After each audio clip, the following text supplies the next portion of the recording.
Assalamualaikum warahmatullahi wabarakatuh. Kemarin pembahasan terdahulu saya sudah memberikan semacam pengantar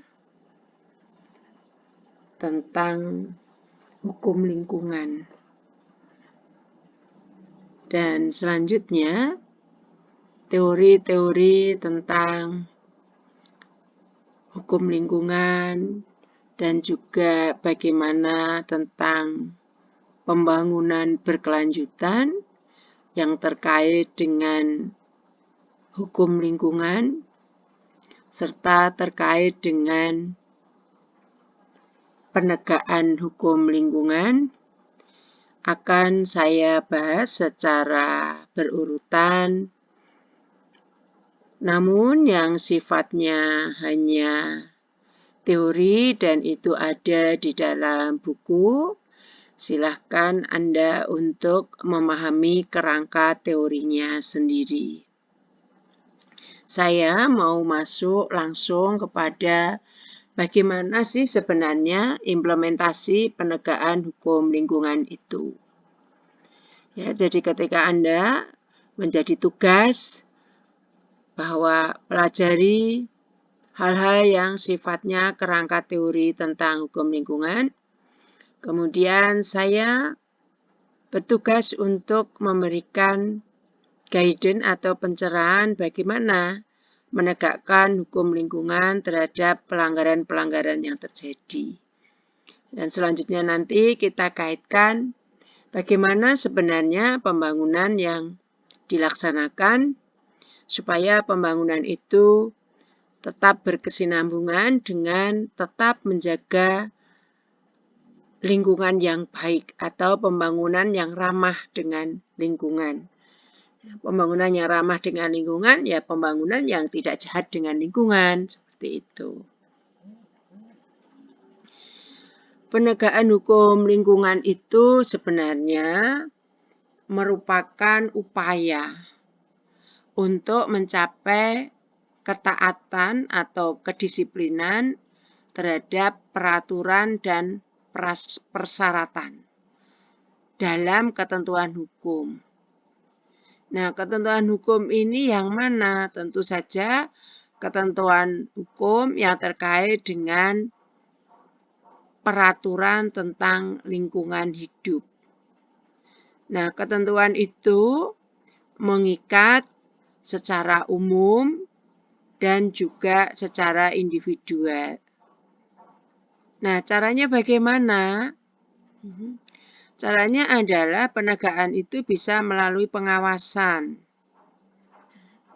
Dan apabila memang ada pelanggaran, maka perlu diterapkan sanksi administratif atau sanksi administrasi, kemudian pidana, dan perdata.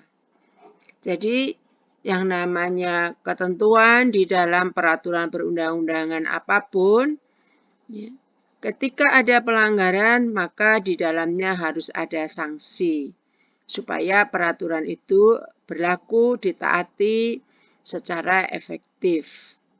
Nah, di dalam hukum lingkungan, penerapan sanksi ini ada 3. Ada sanksi administrasi, ada sanksi pidana, dan ada sanksi yang sifatnya perdata. Nah, sebenarnya apa sih kok harus ditegakkan tentang hukum lingkungan? Nah, hukum lingkungan itu kan merupakan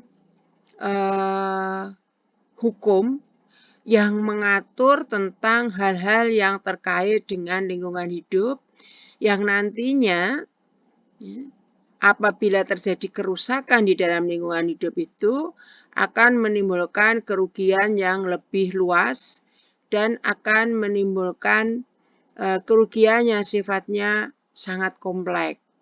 Oleh karena itu, keniscayaan, keharusan bahwa pelanggaran terhadap lingkungan hidup harus ditegakkan dengan hukum lingkungan. Nah, kita mulai sebenarnya dengan pelanggaran, ya. Pelanggaran di dalam izin, ya, pemberian izin. Jadi pelanggaran izin ini menjadi awal dari pintu masuk yang namanya pelanggaran berproses kepada persoalan lingkungan hidup.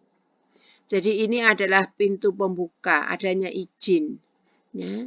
Izin yang melanggar kaidah, melanggar SOP, melanggar persyaratan norma dasar. Ya. Apabila itu tidak dipatuhi, itu akan merupakan pintu masuk gerbang pertama yang mengabaikan tentang keberadaan lingkungan hidup yang harus kita jaga. Nah, selanjutnya, ya, penegakan hukum lingkungan itu juga sebagai upaya untuk pencegahan pencemaran lingkungan hidup. Itu. Nah, ketika terjadi pencemaran lingkungan hidup, maka akan terjadi yang namanya kerusakan lingkungan hidup. Kalau tercemar, lingkungan hidupnya akan rusak. Nah, sekarang apabila izinnya sudah dilanggar, adanya kolusi, ya, adanya persekongkolan jahat sehingga izin ini tidak sesuai peruntukannya, izin dikeluarkan, tidak memenuhi syarat-syarat normatifnya, ya, itu, dan kemudian menimbulkan pencemaran dan menimbulkan kerusakan, maka ini adalah awal dari fakta ketidakpatuhan. Gitu ya. Nah, kalau sudah seperti ini, ya, rentetannya, ya, karena tidak patuh, itu izin dikeluarkan sembarangan, menimbulkan akibat ini, adanya pencemaran, kerusakan. Maka siapa yang bertindak? Ya, yang bertindak ini penegakan hukum lingkungan. Gitu. Nah, pertanyaannya adalah, apakah penegakan hukum lingkungan itu menunggu, ya, menunggu sampai kemudian terjadi pencemaran, terjadi kerusakan? Apakah seperti itu? Ya. Jadi penegakan tidak harus menunggu sampai lingkungan hidup itu porak-poranda, terjadi pencemaran, terjadi perusakan. Ketika terjadi pelanggaran, ya, pelanggaran izin yang tidak memenuhi syarat yuridis normatif, ya, yang terindikasi adanya persekongkolan, ya, adanya pelanggaran-pelanggaran kolutif, maka sebenarnya di sini sudah bisa dilakukan penegakan. Kalau menunggu ada pencemaran, kemudian ada pengaduan masyarakat, ya, kemudian menunggu ada kerusakan nyata berdasarkan hasil penelitian atau audit, itu sudah terlampau jauh berjalannya kerusakan lingkungan hidup itu. Ya. Nah, maka penegakan hukum adalah harus melakukan penegakan sedini mungkin atau seawal mungkin. Gitu. Ya. Nah, penegakan hukum, ya. Bicara tentang penegakan hukum, tentu ada isu, ya, ada isu. Ya. Isunya apa? Ya, ini ada kasus Newmont ini sebagai contoh, ya. Apakah itu pencemaran lingkungan hidup? Kemudian ada kasus contoh pembangunan pabrik semen, itu ya, yang ada di daerah Rembang dan sekitarnya, di Pegunungan Kendeng, itu ya. Itu ada isu, ya, ada isu hukum. Isu hukumnya apa? Tentang lingkungan hidup, ya, tentang lingkungan hidup. Nah, kemudian, ya, ada isu hukum. Terjadilah pencemaran, ya, terjadi pencemaran. Apabila terjadi pencemaran, ada pelakunya. Itu pelakunya siapa? Ya, pelakunya adalah pencemar, ya. Ya, ini bisa perusahaan, bisa perorangan. Nah, efek dari pencemaran yang dilakukan oleh pencemar ini ada korbannya. Ada korbannya. Ada korbannya. Nah, korban ini bisa melakukan penyelesaian sengketa dengan model ganti rugi. Kemudian pencemar, ya, ini pencemar bisa perusahaan, bisa perorangan, itu penegakannya melalui hukum di lingkungan pidana. Nah, selanjutnya juga ada penegakan hukum di lingkungan administrasi. Ya, ini.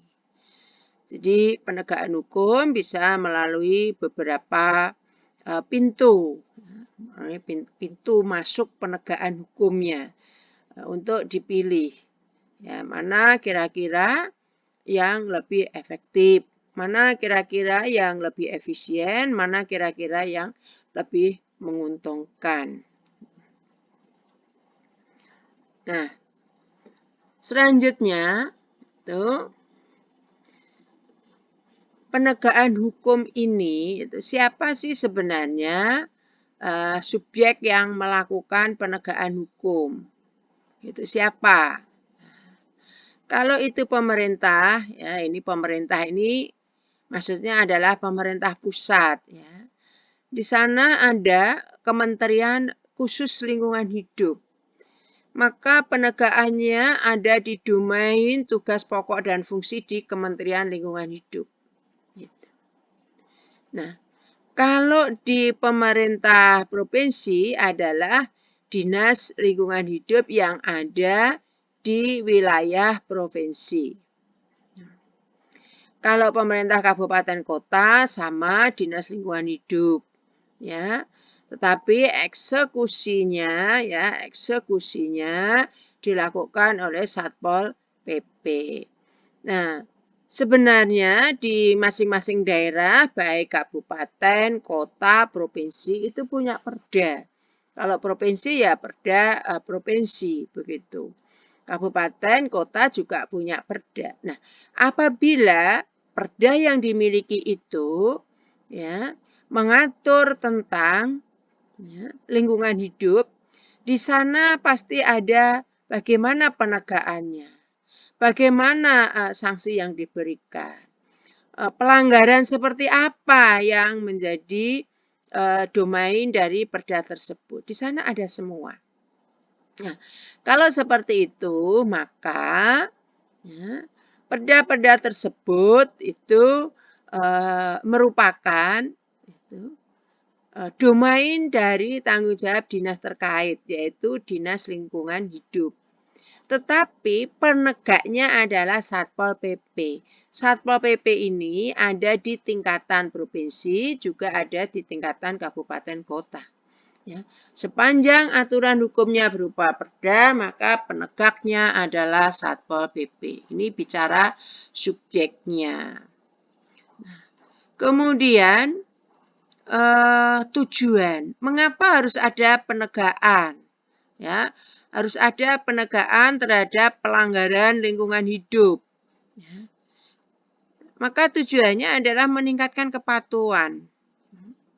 Kalau tidak ada penegakan, ya, karena penegakan itu inklusif di dalamnya pasti ada sanksi, maka tidak akan ada kepatuhan.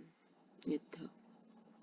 Nah, kemudian ya, untuk mencegah pencemaran dan merehabilitasi, memulihkan keadaan lingkungan untuk baik kembali. Jadi memang penegakan itu tujuannya diantaranya seperti ini, supaya patuh. Gitu ya. Kadang-kadang salah satu perusahaan misalnya karena melanggar ketentuan peraturan perundang-undangan yang mengatur tentang lingkungan hidup, ketika salah satu dilakukan penegakan, maka akan menjadi shock terapi bagi yang lain, ya, untuk dia patuh. Gitu. Nah, selanjutnya, ketika sudah ada kepatuhan, otomatis itu pencemaran tercegah. Dengan demikian, ya, apabila pencemaran tercegah, maka kerusakan lebih lanjut bisa dihindari. Kalau pencemaran sudah berlanjut, bagaimana? Apakah harus ditegakkan atau dibiarkan toh sudah berlanjut? Tidak. Jadi tetap harus ditegakkan. Supaya apa? Supaya memulihkan keadaan, ya, merehabilitasi. Ya. Biasanya ada sanksi di dalamnya bahwa pihak pencemar harus mengembalikan kepada kondisi yang pulih seperti itu. Nah, ada beberapa prosedur yang bisa dilakukan di dalam pencegahan ini. Ada beberapa prosedur. Ya. Ada yang tanpa prosedur peradilan, tapi boleh juga dengan prosedur peradilan. Ya. Ada yang merupakan tindak administrasi, tindak pemerintahan, diatur dengan SOP-nya. Begitu. Jadi prosedur penegakan itu dipilih mana yang paling efektif, mana yang paling efisien, mana yang paling berdaya dan berhasil guna. Begitu. Mana yang paling cocok sesuai kondisi masing-masing. Ya, itu terserah, itu menjadi pertimbangan-pertimbangan dari aparatur penegaknya. Seperti itu. Nah, ada ruang lingkup, ya, penegakan hukum. Ya. Kita tidak bicara di lingkungan peradilan. Kalau peradilan itu penegakannya ada pidana, ada perdata. Kita bicara sekarang adalah ruang lingkup penegakan hukum lingkungan administratif. Ya, itu. Nah, di lingkungan administratif ini ada penegakan yang sifatnya preventif. Ya, itu mencegah. Yaitu dengan apa? Dilakukan pengawasan dan pemantauan. Jadi ketika pemerintah melakukan pengawasan pemantauan, ini penegakan hukum hanya bersifat administratif. Dia mencegah, ya maka diawasi, dipantau. Jangan sampai melakukan pelanggaran terhadap norma-norma yang ada di dalam aturan tentang lingkungan hidup. Tapi kemudian ketika preventif ini ya, tidak diindahkan atau tidak mempan, maka selanjutnya itu bisa dilakukan tindakan yang bersifat represif, ya, represif, ya, tindakan nyata, ya, represif. Gitu. Kalau sudah represif, maka sanksinya adalah sanksi administratif, ya, mungkin dengan mencabut izinnya, ya. Untuk kemudian dalam waktu tertentu agar dilakukan pembenahan sistem pengendalian kerusakan lingkungan hidup, ya. Itu bisa seperti itu. Dan juga bisa bentuk-bentuk lainnya tergantung dari aturan-aturan yang berlaku. Nah, biasanya masing-masing perda punya aturan yang sifatnya merupakan underball atau mengatur lebih operasional begitu atau lebih intens itu di dalam perda-perdanya. Ya. Nah, ini tentu saja payungnya tetap pada Undang-Undang Lingkungan Hidup. Nah, biasanya memang boleh diatur, ya, tindakan preventif lebih dulu, ya, sebelum preventif dilakukan tidak langsung represif misalnya, atau apabila begitu keadaan sudah sedemikian emergensi dilakukan langsung tindakan represif misalnya. Itu tergantung dari pengaturan masing-masing begitu. Tapi pada prinsipnya adalah setiap daerah dibolehkan memiliki perda, baik provinsi, kabupaten, tetapi perda itu sendiri harus menguatkan semangat ya, untuk menjaga lingkungan hidup. Ya, tidak boleh perda itu justru bertentangan dengan undang-undang di atasnya. Itu tidak boleh. Ya. Ini yang perlu dipahami. Jangan sampai karena ini otonomi yang dipahami, otonomi yang luas tapi tidak bertanggung jawab, pahamnya seperti itu. Kemudian daerah mengatur regulasi tentang lingkungan hidup dan penegakannya sangat bertentangan misalnya dengan Undang-Undang Lingkungan Hidup. Tidak boleh. Walaupun prinsip pemerintahan daerah sekarang itu adalah diberikan hak otonom, tidak boleh. Harus dilihat payung hukum yang di atasnya. Itu. Prinsipnya seperti itu. Nah, sekarang apakah setiap daerah itu pasti memiliki perda tentang lingkungan hidup? Ya, selayaknya ketika daerahnya memang rawan akan kerusakan, rawan akan tindakan-tindakan untuk merusak lingkungan, harus punya. Harus punya.